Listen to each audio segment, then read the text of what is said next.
Magandang araw, Sir Monoscalio. Ang paksang tatalakayin ko ngayon ay konsepto at perspektibong pangkultura. Ang panimula nito ay ang kultura ay binubuo ng mga material at di-material na elemento na minana ng lipunan mula sa mga nagdaang henerasyon. Kabilang dito ang wika, paniniwala, tradisyon, gawi, pagpapahalaga, kaalaman, sining at paraan ng pamumuhay. Nagsisilbi itong gabay ng mga tao sa paghubog ng kaniyang pagkatao at pakikisalimuha sa lipunan. So sa susunod ng bahagi ay konseptong pangkultura. Ipinapakita ng kultura ang paraan ng pamumuhay ng tao, ang kanyang pananaw sa mundo at kung paano siya tumutugon sa kalikasan at lipunan. May iba't ibang uri ng kultura na magkakasama sa iisang lipunan at may kaniya-kaniyang pamantayan, gawi at pagpapahalaga. Sa susunod naman ang etimolohiya ng kultura. Nagmula ang kultura sa salitang Latin na colere, na ang ibig sabihin ay paglilinang. Sa paglipas ng panahon, lumawak ang kahulugan nito mula sa kaalaman, pangsining at panitikan, hanggang sa paraang ng pamumuhay ng tao. Sa modernong panahon, lumitaw ang cyberculture dahil sa teknolohiya at digital na ugnayan. So ang mga halimbawa ng etimolehiyang ng kultura ay ang una, bayanihan, pananampalataya, pakipagkapwa-tao, salo-salo, harana. Yan ang mga halimbawa ng etimolehiyang kultura. Sa susunod naman ay mga sangkap ng kultura. Ang kultura ay may mahalagang sangkap tulad ng kaalaman, paniniwala, pagpapahalaga, kaugalian, simbolo at idiokrasi. Nahahati ito sa material, halimbawa, kasuotan, pagkain, teknolohiya, at di material naman, halimbawa, wika, paniniwala, batas, at tradisyon. May dalawang uri ng pamantayan. Una, sistema ng mga palatandaan at simbolo. Ito ay ang mga mapagkukunan ng komunikasyon ginagamit pangkat ng lipunan sa paghatid ng mensahe na maaaring sa paraang pasasalita, pasulat, panandang biswal at simbolikal. Ang mga halimbawa nito ay una, wika, pangalawa, bandila, pangatlo, mga kilos o galaw, pang-apat, mga relihiyosong simbolo, panglima, mga bagay o gamit ng may kultura na kahulugan. Yan ang mga halimbawa ng sistema ng mga palatandaan at simbolo. Sa pangalawa naman ay mga di-normatibong anyo ng pag-uugali. Ito ay mga pag-iigalang na iba sa isang pangkat na lipunan mula sa ibang pangkat. Kahit sa loob ng isang tiyak na kultura na tinatawag na idiosyncrasy. Ang mga halimbawa nito ay ang mga halimbawa ng di-normatibong anyo ng pag-uugali. Halimbawa, pagsisinungaling, pangalawa, kawalang galang, pangatlo, pandaraya, pang-apat, karahasan, panglima, katiwalian o korupsyon. Yan ang mga halimbawa ng mga di-normatibong anyo ng pag-uugali. May dalawang uri ng kultura, ang material at di-material.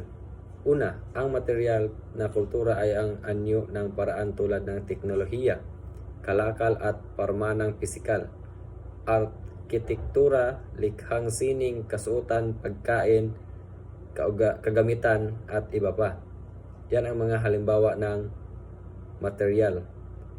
At sa pangalawa naman, ang di-material o spiritual na kultura ay ang tradisyon salin-salin sa bibig ng mga tao tulad ng paniniwala, pagpapahalaga, wika, musika, batas.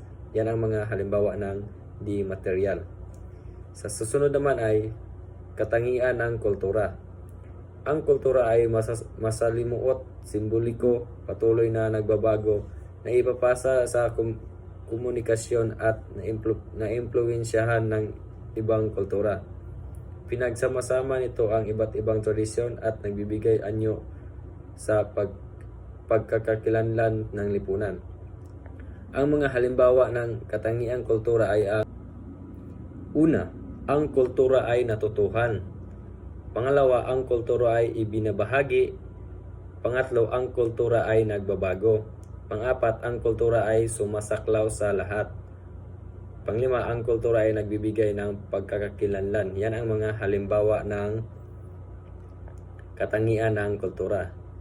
Sa susunod naman ay proseso ng kultura. Kasama sa pag-unlad ng kultura ang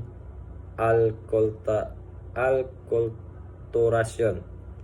Pag-angkop sa kultura ng iba, halimbawa, kolonisasyon, migration. Inkulturasyon, pagkatuto ng sariling kultura mula sa pagkabata.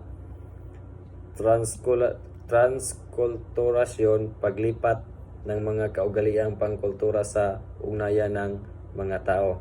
Ang mga halimbawa nito ay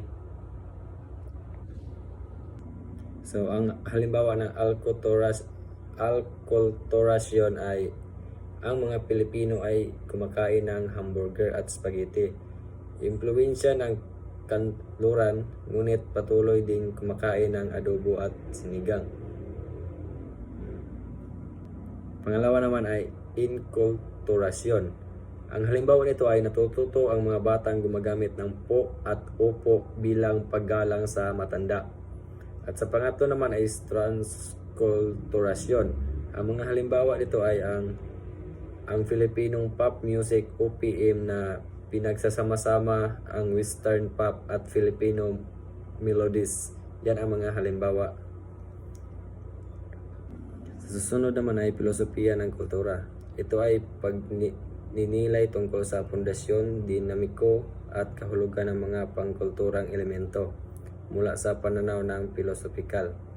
Kultura na sa konteksto ng Pilipino. Ang kultura ng Pilipino ay hango sa pinaghalong katutubong tradisyon, impluwensya ng mga mananakop at modernong pagbabago. Pinahahalagahan ng mga Pilipino ang pamamanata, pagdidiwata, pananampalataya, pamilya, pag-aaliw, protesta laban sa katiwalian at kultura ng pagkabansa. So, ang unang kultura ay kultura ng pananata sa puon. Pangalawa, kultura ng pagdidiwata. Pangatlo, kultura ng pag-uuma at pag-uukir. Pang-apat, kultura ng pananahan. Panglima, kultura ng pag-aaliw. Pang-anim, kultura ng pagtutol. Pang-pito, kultura ng pagkabansa.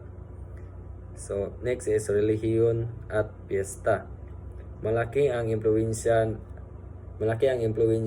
ng relihiyon, lalo na Katolismo sa kulturang Filipino. Patunay dito ang makukulay na piyesta na inaalay sa patron santo na isinasagawa sa mga pamamagitan ng misa, prosesyon, palabas at iba't ibang gawaing pangkomunidad. At yun lang po. Maraming salamat.